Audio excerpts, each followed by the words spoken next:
original Gravity Rush was a great hidden gem relegated to a doomed handheld, with a hope of a follow-up looking grim. Luckily, we live in a world where not only Gravity Rush got a sequel, but a worthy one at that. I'm Alexis Nascimento-Lajoie, and this is the video review supplemental for Gravity Rush 2. Gravity Rush 2 is absolutely gorgeous, using the cell shading technique to its fullest potential. The game has a strong use of color, with every environment in the game using a unique color scheme to convey the tone and feel of the location. The environments themselves are absolutely enormous and full of detail, making them feel like actual cities rather than a collection of randomly assorted buildings. The new city in the game, Jirga Paralao, has a great sense of verticality, which makes it both fun to explore as well as give us insight on the inner workings of the populations in society. Cinematics are told through comic panels, with a sprinkling of in-game cutscenes to spruce up the more action-oriented scenes. While the style might be a turnoff for some, the panels themselves are very well drawn and do a very good job at conveying the characters' emotions and facial expressions, where the in-game cutscenes might have failed. The presentation, however, is marred by some pretty egregious pop-ins whenever you enter a location too quickly. It wouldn't be so bad if it weren't for the fact that it's both incredibly noticeable and can last for several seconds. Gameplay is by far the biggest improvement from the previous title, and it shows. Combat has been better balanced, making the once overpowered gravity kick no longer the go-to option, while giving your stasis field a much-needed buff. Picking up items to use as projectiles is instantaneous and gratifying, almost to the point of it being too overpowered. This is balanced by the fact that using the stasis field does not add to your special meter, meaning that if you want to be able to unleash your special move, you're going to have to get up close and personal. Combat is also made more varied and interesting with the addition of two new gravity styles, Lunar and Jupiter style.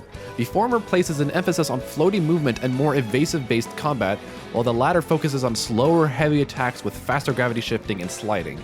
None of the styles are overpowered, and you'll often find yourself switching styles during combat in order to better adapt to a situation. Gravity Rush 2 has a ton of side quests for you to do with varying degrees of prizes. This is a double-edged sword since you won't know in advance what your reward will be, and a significant proportion of them are relatively useless. That being said, there's also some great rewards in the form of character upgrades and new costumes that you can equip to Cat at any point in the game.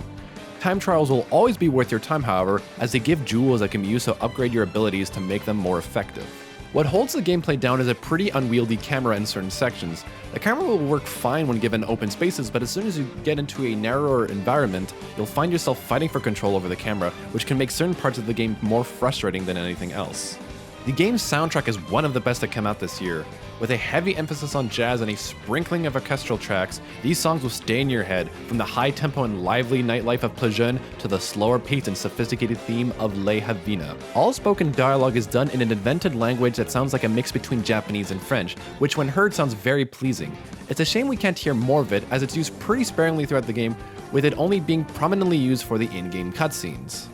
If the first Gravity Rush's plot felt unfocused, then Gravity Rush 2's plot feels all over the place. It feels more like three loosely connected stories rather than one cohesive narrative, which can make it hard to follow. It also doesn't help that it starts off right after an anime special, meaning if you haven't seen it, you might be confused for the first 20 or so minutes. Luckily, the game does a pretty decent job at catching you up on what you've missed between the first and second entries, so whatever confusion you might have felt won't last long. It still doesn't alleviate the story's schizophrenic nature, where upon the climax of the first act, the game completely shifts gears into a seemingly unrelated story.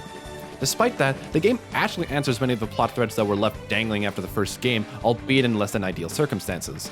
The third and final act, while interesting in concept, leaves much to be desired, particularly due to some very slow pacing and a resolution that feels very rushed. What carries the story along through all of its mishaps is our main character Cat, alongside a very strong supporting cast. Cat is an absolute joy to play as, with her naivete and willingness to help anyone in need, making her an incredibly endearing character, and you'll end up rooting for her all the way to the end. Gravity Rush 2 is a worthy follow-up to its predecessor despite some of its most glaring issues.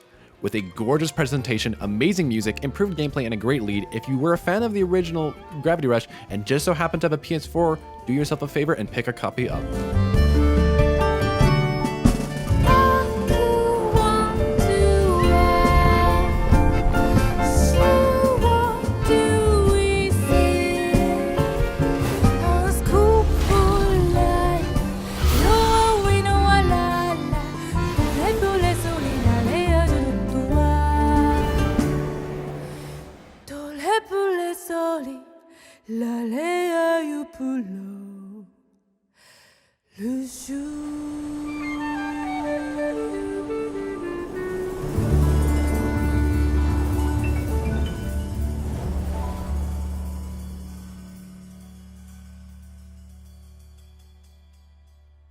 Thank you for watching this video review. If you like this video, feel free to like and subscribe, and if you want to help us out, feel free to check out our Patreon page.